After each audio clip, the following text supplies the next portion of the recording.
38문 신자들은 부활해서 그리스도로부터 어떤 유익들을 받습니까? 답. 부활 때의 신자들은 영광 속에서 살림을 받아 심판날에 공개적으로 인정되고 죄가 없다고 선언되고 그리고 완전히 복을 받아 하나님을 충만하게 영원히 즐거워합니다. 관련 말씀입니다.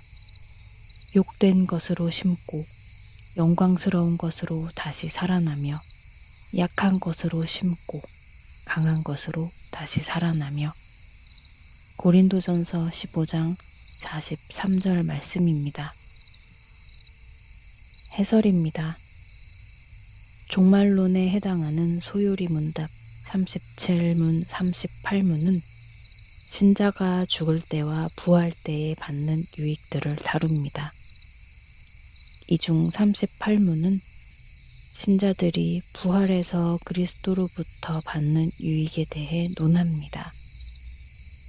앞서 우리는 소요리 문답 37문을 통해 신자들이 죽을 때 영혼은 완전히 거룩하게 되어 즉시 영광 속으로 들어가고 육신은 여전히 그리스도와 연합하여 부활 때까지 그들의 무덤에서 쉰다는 사실을 살펴보았습니다.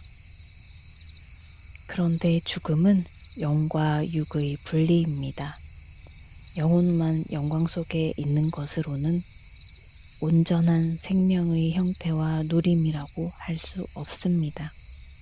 결국에는 육신도 영광 속으로 들어가야 하는데 이것이 바로 부활을 통해 이루어집니다. 이 부활은 신자들과 연합한 그리스도께서 이미 죽음의 권세를 이기시고 부활하셨기 때문에 가능합니다. 부활한 신자는 어떤 모습일까요? 요즘에는 많은 사람이 젊음을 숭상하며 젊었을 때의 모습으로 영원히 살고 싶어 하는 것 같습니다. 여러분의 전성기는 언제였습니까? 여러분은 부활할 때 10대와 20대, 30대와 40대의 모습 중 어떤 모습으로 부활하면 좋겠습니까? 성형수술을 한 사람은 수술 전과 후 어느 모습으로 부활하게 될까요? 무조건 자신이 원하는 모습으로 부활하면 가장 좋을까요? 사실 우리는 부활 이후의 몸에 대해 정확히 알 수 없습니다.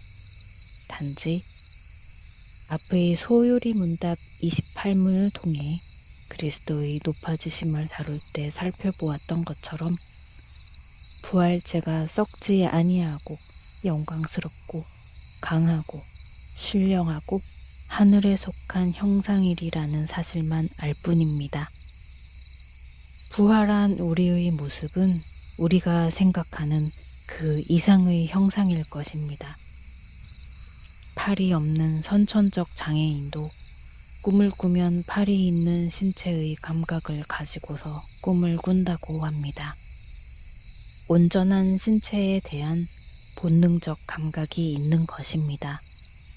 온전한 신체에 대한 열망을 품은 선천적 장애인들의 아픔과 아쉬움을 비장애인들이 어찌 다 알 수 있을까요?